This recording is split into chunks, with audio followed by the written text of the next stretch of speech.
अस्सलाम वालेकुम, good morning and welcome back to my channel. I hope आप सब ठीक होंगे और खैरियत से होंगे।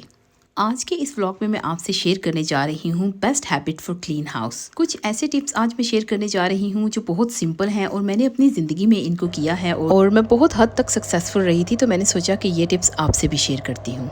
वक्त को ज़ाया ना करते हुए बढ़ते हैं अपने टिप नंबर 1 की तरफ। सुबह के वक्त जब अपने बेडरूम से आप बाहर जाने लगते हैं तो कोशिश किया कीजिए सबसे पहले अपनी बेड को बना लिया करें, क्योंकि एक बार जब हम बेडरूम से निकल जाते हैं और किचन में चले जाते हैं तो फिर दोबारा बेडरूम में आने में थोड़ा सा वक्त लगता है। तो इतनी देर तक हमारी जो बेडरूम है वो काफ़ी हद तक अनटाइडी लगती है। अगर रूम से बाहर जाने से पहले अगर बेड को बना लिया जाए तो रूम बहुत टाइडी भी लगने लगती है और दिल में एक सुकून भी रहता है कि आज की जो टास्क हैं उनमें से एक कंप्लीट हो गई है।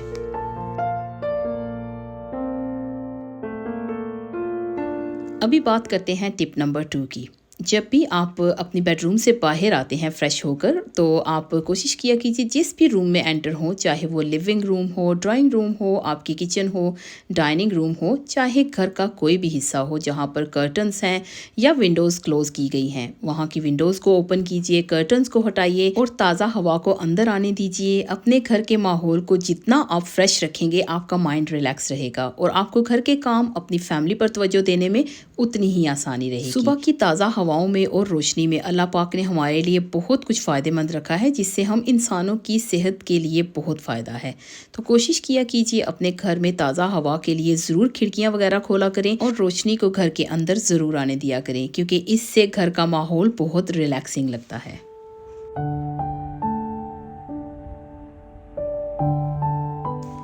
जो रूम्स हर रोज़ इस्तेमाल में आती हैं, जैसे कि लिविंग रूम्स, डाइनिंग रूम्स, कोशिश किया कीजिए कि इनके जो छोटे मोटे काम हैं उनको साथ ही साथ निपटा लिया जाए, ताकि आपके लिए वीकली या मंथली डीप क्लीनिंग में बहुत ज़्यादा काम ना बढ़े।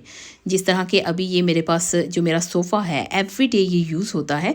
एवरी डे तो मैं इसको वैक्यूम नहीं कर सकती और ना ही एवरी डे इस पर से थ्रो हटाकर मैं उसे दोबारा से झाड़ कर रख सकती हूँ। तो मैं इसे हर रोज़ इस तरह से एक लिंट रोलर के साथ क्लीन कर लेती हूँ या छोटी वैक्यूम के साथ इसे मैं हल्का सा वैक्यूम कर लेती हूँ।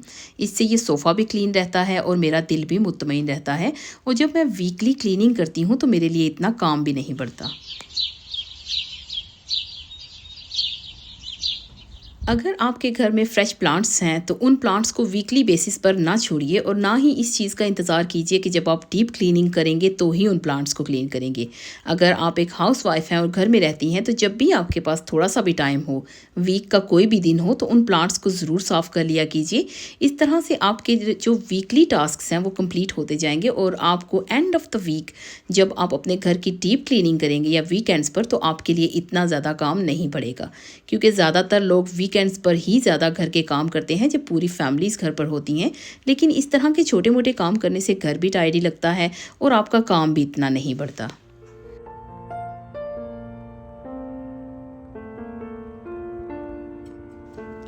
जब आप लॉन्ड्री करें तो लॉन्ड्री के कपड़ों को इसी तरह से यहाँ वहाँ पर कभी मत रखिए, बस उनको साथ ही साथ फोल्ड करके उनकी जगहों पर रख दीजिए। इससे एक तो आपकी वीकली टास्क में से एक टास्क कम हो जाएगी और अगर आपके बच्चे स्कूल जाते हैं तो फिर बाद में यूनिफॉर्म्स वगैरह के काम के साथ ये काम बिल्कुल भी ज़्यादा नहीं बढ़ेगा और दूसरे नंबर पर आपका घर भी बहुत टाइडी लगेगा। तो ये छोटे मोटे टिप्स करने से ज़िंदगी बहुत आसान रहती है। आप लोग ज़रूर ट्राई कीजिएगा। ट्रस्ट मी, इससे घर में बहुत ज़्यादा फ़र्क पड़ता है।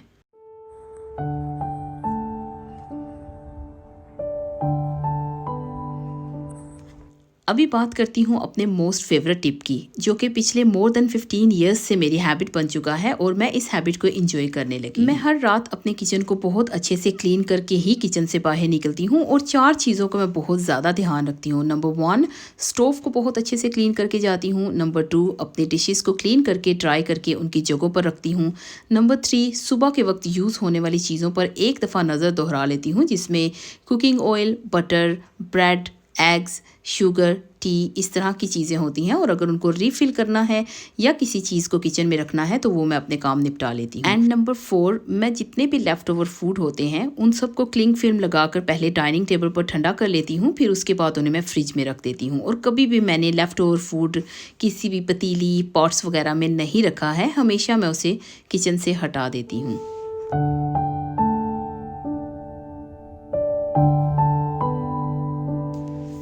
जब सब फैमिली टीवी देखते हैं और लिविंग रूम्स में स्पेशली बैठते हैं तो रिमोट्स यूज़ किए जाते हैं और रिमोट्स बच्चे हों या बड़े हों कहीं भी रख कर उठ जाते हैं और उन रिमोट्स को संभालना या बाद में ढूंढना थोड़ा सा मुश्किल होता है।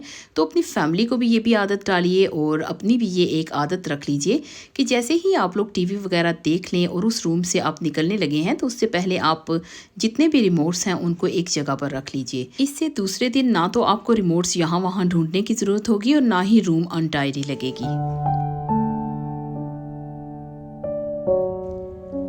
रात को एक लॉन्ड्री लोड ज़रूर लगा लीजिए। अगर आपके बच्चे छोटे हैं तो ये काम ज़रूर किया कीजिए। इससे ये आसानी होगी कि एक दिन के कपड़े आपके कम हो जाएंगे, सारे ना सही लेकिन थोड़े से आपके काम कम होंगे, जिससे घर का वो हिस्सा टाइडी लगेगा जहाँ पर आपने अनवॉश्ड कपड़े रखे होते हैं। कुछ हद तक आपकी आसानियाँ होंगी ये छोटे मोटे टिप्स करने से। आप लोग ये लॉन्ड्री वाला ज़रूर टिप कीजिएगा, क्योंकि मैं भी पहले अपनी लॉन्ड्री वीकली रखा करती थी, लेकिन मैं हर रोज़ अभी एक लॉन्ड्री लोड रात के वक्त ज़रूर लगाती हूँ, मौसम चाहे जैसा भी हो। लेकिन जब लॉन्ड्री हो जाती है तो दिल में एक सुकून होता है और हमारा एक काम भी मुकम्मल हो जाता है। ज़्यादातर फैमिलीज़ में रात को मंचिंग करने की आदत होती है, स्नैकिंग करने की आदत होती है। इसी तरह से मेरे घर में भी कुछ है और जब मेरी फैमिली लिविंग रूम में टीवी देख रहे होते हैं तो कुछ ना कुछ खा रहे होते हैं। तो यहाँ पर ये जितने भी बर्तन या कुछ चीज़ें जैसे रैपर्स होते हैं, क्रिप्स रैपर्स या स्वीट रैपर्स, ये सारे के सारे हाथ के हाथ में यहाँ से उठा लेती हूँ और उठाकर फ़ौरन से रूम को मैं टाइडी कर देती हूँ। और इन चीज़ों को जो ये रात को इस्तेमाल हुई हैं इनको फ़ौरन से मैं वॉश करके ड्राई करके इनकी जगहों पे रख दूँगी। इस तरह से दूसरे दिन तक ये चीज़ें यहाँ पर नहीं पड़ी रहेंगी और मेरे लिए इतना काम नहीं बढ़ेगा। जब आप शॉपिंग के लिए जाएँ तो कोशिश कीजिए कि घर में एंटर होने के फ़ौरन बाद ही उस शॉपिंग को उनकी जगहों पर रख लिया कीजिए, क्योंकि जब आप एक बार घर में एंटर हो जाते हैं और शॉपिंग को अगर आपने एक जगह पे रख दिया है और ये सोचा है कि बाद में करेंगे, तो आप टायर्ड फ़ील करने लगेंगे और कभी भी आप टाइम से वो काम निपटा नहीं सकेंगे। तो कोशिश किया कीजिए कि जैसे ही शॉपिंग करके आप आए हैं फ़ौरन से उसको उसकी जगहों पर संभाल दीजिए, ताकि आपका घर टाइडी और नीट लगे।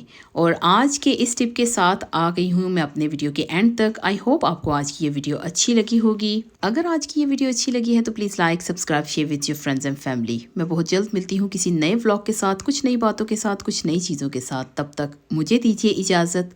अल्लाह हाफिज़।